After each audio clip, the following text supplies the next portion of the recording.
नमस्कार मित्रों, आज हम फिर से मौर्यकालीन प्रशासनिक स्थिति से आगे निकल करके मौर्यों के समय समाज और धर्म की क्या स्थिति थी उस पर आपसे चर्चा करेंगे। मौर्य वंश के समय जो इतना विस्तृत साम्राज्य था, उस समय समाज में कौन से वर्ग थे, समाज का संचालन किस प्रकार होता था, सामाजिक नियम क्या थे, धार्मिक स्थिति कौन सी थी, कौन कौन से धर्म थे, धर्म की कौन सी परंपराएं थी, इन विषयों पर विस्तार से चर्चा करते हैं। आइए सबसे पहले हम देखते हैं समाज का सामाजिक संगठनात्मक ढांचा मौर्य समाज में कैसा था। मौर्यकालीन जो साम्राज्य था, उस समय तक आते आते जो वैदिक कालीन वर्ण व्यवस्था थी, इसका वर्ण व्यवस्था का जो आधार था वो पूरी तरह से कठोर हो चुका था। आपको याद है, वर्ण व्यवस्था शुरू में कठोर नहीं थी, लेकिन मौर्य साम्राज्य तक आते आते वर्ण व्यवस्था कठोर हो चुकी थी। इस समय जातियां, जाति और उस जाति के कर्म निश्चित हो चुके थे।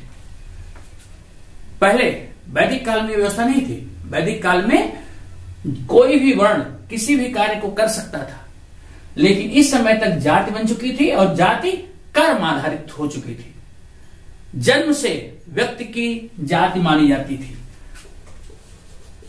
उस वैदिक काल में कर्म से व्यक्ति को जानते थे, व्यक्ति का वर्ण कर्म से था। मौर्य साम्राज्य तक आते आते जन्म से जाति और जाति के कर्म निर्धारित हो चुके थे। वैदिक कालीन जो वर्ण व्यवस्था में ब्राह्मण, क्षत्रिय, वैश्य व शूद्र, ये चार वर्ण थे। ये चार वर्ण मौर्य साम्राज्य के समय भी थे। चार वर्ण उस समय सामाजिक परंपरा में थे और चारों वर्ण के जो कार्य वैदिक काल में थे, लगभग वही कार्य थे। थोड़ा सा अंतर आया था। जो शूद्र वर्ण है, अर्थशास्त्र में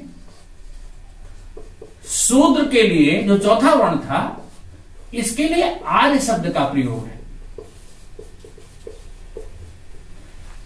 अर्थशास्त्र में शूद्र को आर्य कहा गया है। मतलब शूद्र मलेच्छ या अस्पृश्य नहीं थे। इस बात को भली बात समझिएगा। उसके लिए आर्य शब्द का प्रयोग होना इस बात का सूचक है कि शूद्र मलेच्छ या अस्पृश्य नहीं थे। अर्थशास्त्र में यह भी उल्लेख है कि शूद्रों को सैनिक सेवा, शूद्र सैनिक सेवा भी कर सकते थे, शूद्र कृषि करते थे, पशुपालन करते थे और संपत्ति के मालिक भी होते थे, संपत्ति के स्वामी भी थे।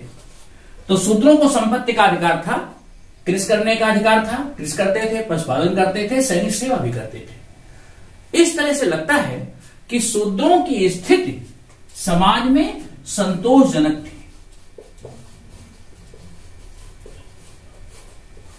शूद्रों की स्थिति संतोषजनक थी और मनुस्मृति में भी, मनुस्मृति जो भारतीय सामाजिक नियमों की प्रामाणिक पुस्तक है, वो भी शूद्रों को संपत्ति का अधिकार था, शूद्रों को संपत्ति का अधिकार का समर्थन करती है। तो इस प्रकार स्पष्ट होता है कि मौर्य काल में शूद्र संपत्ति के स्वामी भी थे, सेवावृत्ति करते थे, साथ साथ वो सैनिक सेवा, कृषि, पशुपालन ये भी कार्य करते थे। समाज में इस समस्त वर्गों को न्याय मिल सके, सामाजिक न्याय हो, इसके लिए अशोक ने दंड समता व व्यवहार समता, अर्थशास्त्र में यह उल्लेख है कि अशोक ने न्याय प्रदान करने के लिए अपनी प्रजा को सभी वर्ग के साथ समान व्यवहार और सभी वर्ग को अपराध पर समान दंड। पहले ऐसी व्यवस्था नहीं थी अशोक से पूर्व। अशोक से पूर्व जो ब्राह्मण होते थे, चूंकि समाज के सम्मानित वर्ग होते थे ब्राह्मण और क्षत्रिय, ये अपराध करते भी थे तो इनको प्रायः दंड नहीं दिया जाता था या कम दिया जाता था। अशोक ने इस व्यवस्था को खत्म कर दिया। अशोक ने कहा कि समस्त वर्गों को समान दंड और समान व्यवहार किया जाएगा। ये उसकी न्यायप्रियता का प्रतीक था। तो इस प्रकार मौर्य काल तक आते आते जो वर्ण व्यवस्था थी वो कठोर हो गई थी, उसका आधार मजबूत हो चुका था, जाति आधारित हो चुकी थी, समस्त वर्गों को समान व्यवहार किया जाने लगा था। क्लियर? ये तो हुई हमारी भारतीय स्रोतों से जो जानकारी प्राप्त होती है। मेगास्थनीज जिसने इंडिका पुस्तक लिखी, मेगास्थनीज ने जो भारतीय समाज को देखा, उसने इंडिका में ये लिखा है कि भारतीय समाज में 7 वर्ग थे।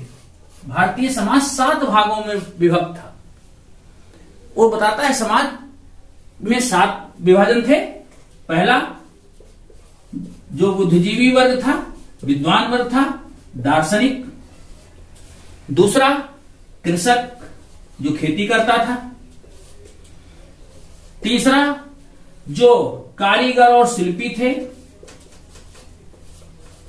जो विभिन्न प्रकार की वस्तुएं बनाते थे, कारीगर और शिल्पी। चौथा वर्ग जो सैनिक सेवा प्रदान करते थे। पांचवां वर्ग ऐसा वर्ग जो पशुपालक वर्ग था, पशुपालन करता था। छठा वर्ग निरीक्षक, विभिन्न कारखानों के जो निरीक्षक होते थे। और 7वां जो सभासद होते थे। समाज में ये 7 वर्ग थे। इसका उल्लेख मेगास्थनीज ने किया है। बुद्धिजीवी वर्ग राजा के द्वारा संरक्षित होते थे, राज दरबार में रहते थे। राजा इनके रहने खाने पीने की व्यवस्था करता था और इनका काम अध्ययन, अध्यापन, शिक्षा का प्रचार करना होता था, जिसमें से मुख्य रूप से ब्राह्मण और श्रमण आते थे। जो ब्राह्मण थे वो और बौद्ध धर्म के जो श्रमण होते थे वो इस दार्शनिक वर्ग में आते थे। कृषक का काम केवल खेती करना होता था। मेगास्थनीज ने लिखा है कि जब युद्ध काल होता था तो भी कृषक सेवा ही, कृषक अपना कृषि करते थे। कारीगर और शिल्पी विभिन्न प्रकार के व्यवसाय थे। वस्त्रों को बुनना, सूत काटना, लोहे के अस्त्र शस्त्र बनाना, इस प्रकार के लोहे की वस्तुएं बनाना, सोने की वस्तुएं बनाना, मिट्टी के बर्तन बनाना। तो इस प्रकार की जितना भी शिल्प था वो सब कारीगर और शिल्पी वर्ग करते थे। जातक जो कथाएं हैं उसमें 18 प्रकार की श्रेणियों का उल्लेख है। जो शिल्पी थे वो अलग अलग श्रेणियों में निबद्ध थे। शिल्पियों की अलग अलग श्रेणियां थी, वो संगठित थे। तो जातक कथा में 18 प्रकार की श्रेणियों का उल्लेख मिलता है। इसका मतलब कि 18 प्रकार के विभिन्न व्यवसाय थे।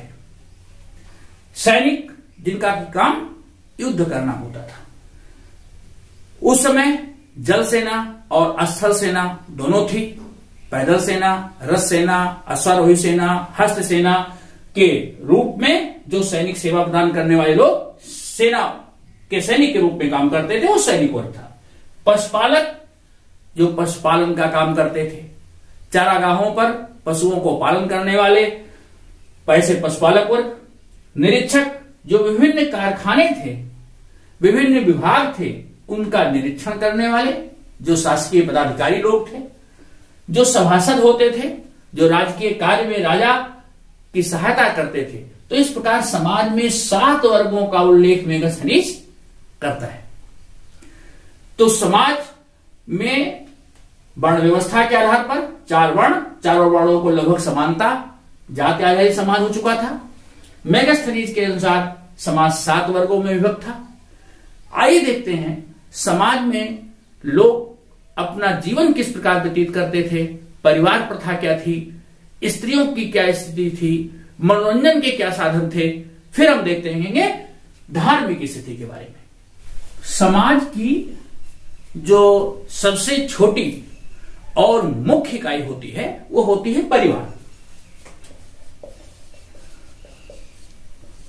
परिवार समाज की आधारभूत इकाई है। परिवार में मां, पिता, उनके बच्चे आते हैं। मौर्यकालीन जो समाज था उसमें संयुक्त परिवार की प्रथा थी। संयुक्त परिवार की प्रथा का वर्णन मिलता है मौर्यकाल में। मौर्यकालीन व्यवस्था में माता पिता, दादा, ताऊ, उनके सबके बच्चे एक साथ रहते थे। परिवार का जो मुखिया होता था उसका नियंत्रण पूरे परिवार पर होता था। मुखिया का नियंत्रण पूरे परिवार पर होता था। परिवार में जो वैवाहिक कर्म होते थे उस समय वैदिक काल से चला आ रहा था 8 प्रकार के विवाह। प्रायः विवाह के जो 8 प्रकार थे उन विवाह के 8 प्रकारों का पालन किया जाता था। लड़कों की वयस्क आयु 16 वर्ष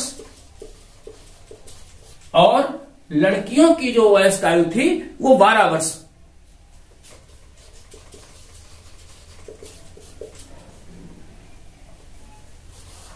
लड़की की वयस्क आयु 12 वर्ष मानी जाती थी। तो शादी की जो उम्र 12 और 16 वर्ष होती थी। इस प्रकार से परिवार की सहमति से विवाह होते थे। जो स्त्री होती थी, स्त्री को विवाह के समय जो उपहार दिए जाते थे, जो आभूषण दिए जाते थे, मनुस्मृति में इसका वर्णन मिलता है कि ये स्त्री धन होता था। इस धन की स्वामिनी महिला होती थी। स्त्री को उपहार और आभूषण में प्राप्त जो भी संपत्ति थी उसकी स्वामिनी स्त्री होती थी। उसका पति उसकी सहमति से उस धन को ले सकता था, अन्यथा नहीं। स्त्रियों को कुछ अधिकार थे। मौर्य काल में स्त्रियों को तलाक लेने का, पुनर्विवाह करने का अधिकार प्राप्त था। नियोग का भी अधिकार प्राप्त था। तलाक लेने का अधिकार किस स्थिति में? यदि पति विदेश चला गया हो, बहुत दिनों से स्त्री के पास ना हो, या पति को कोई असाध्य बीमारी हो, ऐसी स्थिति में स्त्री तलाक ले सकती थी। पति भी स्त्री को तलाक दे सकता था। कैसे? यदि स्त्री व्यभिचारिणी हो या ऐसी स्त्री हो जिसको बच्चे ना हो, बंध्या हो, तो पति भी स्त्री को तलाक दे सकता था। पुनर्विवाह की स्थिति कैसे हो सकती थी? पति के मरने के बाद। पति के मरने के पश्चात स्त्री पुनर्विवाह कर सकती थी, ये अधिकार था। नियोग की प्रथा, यदि स्त्री को संतान नहीं है और पति की मृत्यु हो गई है और वो दूसरा विवाह नहीं करती है, तो अपने परिवार के सदस्यों के साथ, मुख्य रूप से देवर के साथ भी संतान उत्पत्ति कर सकती थी। ये नियोग की प्रथा थी। स्त्रियों को मुख्य रूप से जो उच्च घरों की महिलाएं थी, उच्च वर्ग में महिलाओं को घरों से बाहर निकलने की इजाजत नहीं थी। उच्च घरों की महिलाएं अनिष्कासनी कही जाती थी या असूर्यपर्सा। जो घर से बाहर न निकलती हूं, या असूर्यपर्सा मतलब जिनका स्पर्श सूर्य की किरणों ने ना किया हो। ऐसी स्थिति यह बताती है कि पर्दा प्रथा, महिलाओं को घरों से बाहर न निकलना, इस प्रकार की परंपरा उच्च वर्ग में थी। ओके, महिलाएं पुरुषों के साथ उनके जो निम्न वर्ग के लोग थे, उनकी महिलाएं पुरुषों के साथ कार्य करती थी। महिलाएं उनके कार्य में हिस्सा बटाती थी। महिलाएं शासकीय कार्यों में भी कार्य करती थी। अर्थशास्त्र में उल्लेख है कि जो राजा था, राजा के सुरक्षा कर्मी के रूप में महिलाओं की नियुक्ति की गई थी। राजा की विशेष सुरक्षा के लिए, चंद्रगुप्त मौर्य की विशेष सुरक्षा के लिए सुरक्षा कर्मी महिलाओं को बनाया गया था। तो महिलाएं शासकीय सेवा में भी कार्य करती थी। ओके, निम्न वर्ग की महिलाएं अपने पतियों के साथ उनके कार्य में हिस्सा बटाती थी। स्त्रियों को संपत्ति का अधिकार स्त्री धन के अतिरिक्त नहीं था। संपत्ति के मामले में संपत्ति पर पुरुष का अधिकार होता था, संपत्ति पर अधिकार नहीं था महिलाओं का। समाज पुरुष प्रधान था और पुरुषों को संपत्ति का अधिकार होता था। ओके, समाज में जो दास प्रथा थी उसके बारे में देख लेते हैं।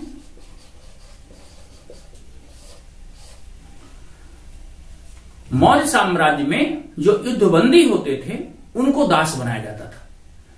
13वें शिलालेख में अशोक के वर्णन मिलता है कि जब कलिंग युद्ध हुआ तो लगभग 1.5 लाख लोग दास बनाए गए। जो युद्धबंदी थे उन युद्धबंदियों को दास के रूप में लाया गया और उन युद्धबंदियों से जो बंजर भूमि थी उसको समतल करा करके उसको कृषि योग्य बनाया गया। तो युद्धबंदियों से उत्पादन संबंधी, श्रम संबंधी काम दासों के रूप में किया जाता था। इनसे वो काम लिया जाता था। लेकिन दासों के साथ जैसा यूरोपीय देशों में था, इस प्रकार का अमानवीय व्यवहार नहीं होता था। अशोक ने अपने लेख में लिखवाया है, याद करिए। अशोक ने कहा था दासों के साथ, श्रमिकों के साथ, ब्राह्मणों के साथ, श्रमणों के साथ उदारता का व्यवहार करिए। तो दासों के साथ भी उदार व्यवहार किया जाता था, कठोर व्यवहार नहीं होता था। दासों को संपत्ति का अधिकार था मौर्य काल में, यह उल्लेख है। तो दास संपत्ति के स्वामी भी होते थे, उनके साथ उदार व्यवहार होता था। तो कुल मिलाकर के स्थिति लगती है कि दासों का जीवन संतोषजनक जीवन होता था। कौटिल्य ने 9 प्रकार के दासों का उल्लेख किया है। अर्थशास्त्र में 9 प्रकार के दास का उल्लेख है और बौद्ध धर्म की जो पुस्तक है त्रिपिटक में 4 प्रकार के दासों का उल्लेख है। ये प्रश्न पूछते हैं कि अर्थशास्त्र में कितने प्रकार के दासों का उल्लेख है। 9 प्रकार के दासों का उल्लेख अर्थशास्त्र में मिलता है और त्रिपिटक में 4 प्रकार के दासों का उल्लेख मिलता है। ओके, तो इस प्रकार युद्धबंदी दास के रूप में लाए जाते थे, उनसे काम उत्पादन संबंधी लिया जाता था, किंतु उनके साथ कोई बहुत कठोर व्यवहार नहीं किया जाता था। अब देखते हैं कि समाज में मनोरंजन के साधन क्या थे। मौर्य साम्राज्य में लोगों के मनोरंजन के क्या प्रकार रहे होंगे। उस समय जो जनता थी, घुड़दौड़, रथ दौड़, लोगों के मनोरंजन के लिए विभिन्न प्रकार के नट, गायक, वादक, विदूषक जो प्रहसनाद करते थे, चारण, ये लोगों का मनोरंजन अपनी कलाओं से करते थे। नट शारीरिक कर्तव्य दिखाते थे। जो उच्च वर्ग के लोग थे घुड़दौड़ और दौड़ में आनंद लेते थे। गायक विभिन्न गीतों को गा करके लोगों का मनोरंजन करते थे। वाद्य यंत्रों को बजाने वाले वादक। विदूषक जो प्रहसन करने वाले, हास्य लोगों के जीवन में लाने का काम करते थे विदूषक। चारण वीरों की प्रशंसा करने वाले। तो ये मनोरंजन के साधन उस समय रहे होंगे। प्रायः इसका वर्णन मिलता है। कुछ ऐसे भी उत्सवों के चिन्ह मिलते हैं। एक प्रवाहन एक ऐसे उत्सव का उल्लेख अर्थशास्त्र में है जिस पर समाज के लोग इकट्ठे होते थे और मुख्य रूप से यह एक प्रकार का ऐसा सामाजिक उत्सव होता था जहां खान पान का विशेष प्रबंध होता था और लोग एक दूसरे से मिलते थे। तो प्रवहन, ऐसा सामाजिक समारोह, विभिन्न प्रकार के मेले, उत्सव, ये मनोरंजन के साधन थे। समाज में एक बात और मैं आपको विशेष रूप से बता देना चाहूंगा, जहां मैंने बताया था कि समाज में विवाह के 8 प्रकार थे। एक अपवाद के रूप में अंतर जातीय विवाह और बहुविवाह का भी वर्णन मिलता है। उच्च वर्ग के राजाज या सामंताज लोग बहुविवाह भी करते थे। अंतर जातीय विवाह के भी प्रमाण हैं। जैसे चंद्रगुप्त मौर्य ने यूनानी सेनापति की पुत्री के साथ विवाह किया, वो अंतरजातीय विवाह है। तो इस प्रकार अंतरजातीय विवाह के भी उल्लेख हैं। समाज में प्रायः अपने जाति के अंतर्गत विवाह होते थे, किंतु कुछ ऐसे भी उल्लेख हैं कि जिन्होंने इन नियमों का उल्लंघन किया। 2 शब्द और हैं, अनुलोम विवाह और प्रतिलोम विवाह। इसको ध्यान से देखिएगा, अनुलोम विवाह क्या है, प्रतिलोम विवाह क्या है। कई बार लोग इसमें कंफ्यूज होते हैं। अनुलोम विवाह में उच्च वर्ण का पुरुष उच्च वर्ण का होगा, स्त्री निम्न की। यदि उच्च वर्ण का पुरुष निम्न वर्ण की स्त्री के साथ विवाह कर लेता है तो इसको अनुलोम विवाह कहते हैं। इसी प्रकार प्रतिलोम विवाह उच्च वर्ग की स्त्री और पुरुष निम्न का हो। ओके, प्रतिलोम विवाह में स्त्री उच्च वर्ग की होगी, पुरुष निम्न वर्ग का होगा। अनुलोम विवाह में पुरुष उच्च वर्ग का होगा और स्त्री निम्न वर्ग की होगी। तो मौर्यकालीन समाज में ऐसे अनुलोम विवाह और प्रतिलोम विवाह के भी उदाहरण हमको मिलते हैं। ठीक, तो ये हो गई सामाजिक स्थिति। अब हम धार्मिक स्थिति पर चर्चा कर लें कि उस समय के समाज में कौन से प्रमुख धर्म थे और किन धर्मों का पालन लोग करते थे।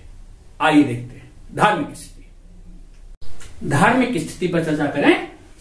मौर्यकालीन समाज में धार्मिक जीवन कैसा था लोगों का।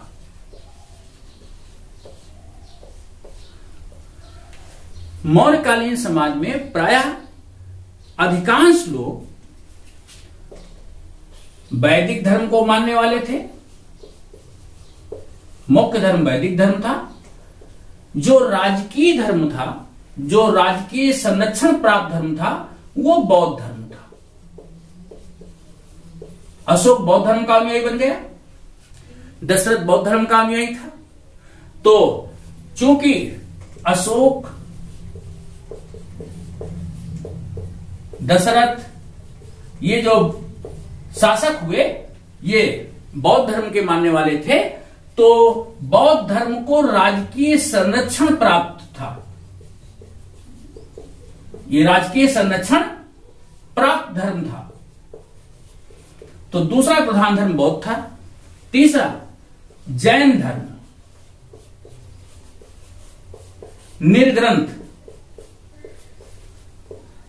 निर्ग्रंथ जो दिगंबर रहते थे।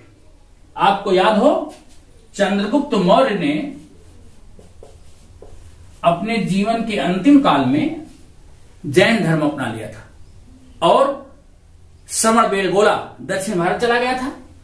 तो जो जैन आचार्य थे, भद्रबाहु, जिनके की समर्थक दिगंबर कहे जाते हैं, इन्हीं को निग्रंथ कहा गया है। ये वस्त्र धारण नहीं करते थे।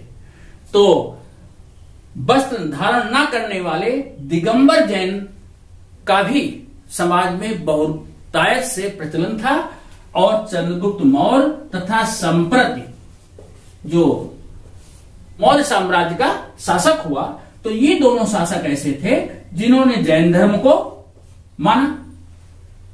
अशोक, दशरथ ये बौद्ध धर्म के अनुयायी थे। इस प्रकार समाज में वैदिक धर्म, बौद्ध धर्म और जैन धर्म, इन तीन धर्मों का प्रचलन था।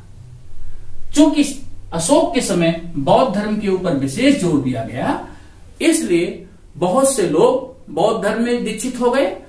जैन धर्म और बौद्ध धर्म का प्रचार तेजी से बढ़ा। अशोक के समय बौद्ध धर्म के प्रचार करने के लिए प्रचारक मंडल,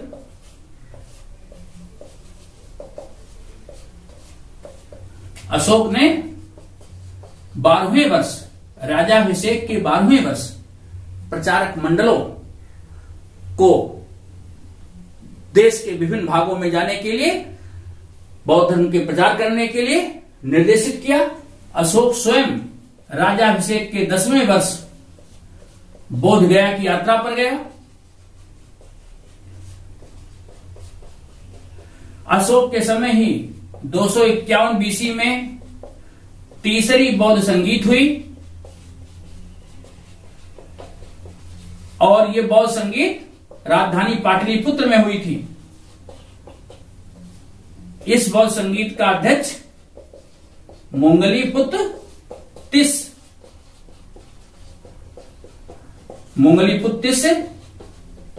इस बौद्ध संगीत का अध्यक्ष था। एक बात और ध्यान से सुन लीजिएगा, इसी बौद्ध संगीत में अभिधम्म पिटक, मैं पहले भी वीडियो में इसको उल्लेखित कर चुका हूं।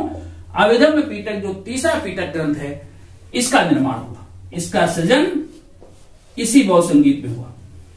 तो अशोक ने अपने शासन काल में ऐसे प्रचारक मंडलों को भेजना, धार्मिक यात्राओं का आयोजन करना, बौद्ध संगीत का आयोजन करवाना, जो आजीवक संप्रदाय के लोग थे इनके लिए गुफा विहारों का निर्माण कराना। अशोक ने गया जिले में बराबर की पहाड़ी में 3 गुफाएं बनवाई। सुदामा गुफा और विश्व झोपड़ी गुफा, ये 2 गुफाएं उसने अपने राज्याभिषेक के 12वें वर्ष बनवाई, ध्यान रहे। और तीसरी गुफा उसने कर्ण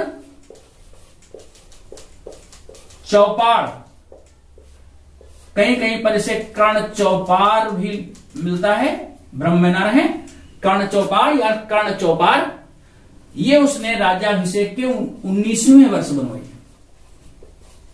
और बौद्ध भिक्षुओं को उसने दान दिया। तो अशोक ने 3 गुफाएं बनाई और इन गुफाओं में अशोक के समय के अभिलेख भी हैं, गुफालेख के रूप में। अशोक के बाद अशोक का जो पुत्र था दशरथ, उसने भी बराबर की पहाड़ी में एक गुफा बनवाई, उसको लोमस ऋषि की गुफा कहते हैं।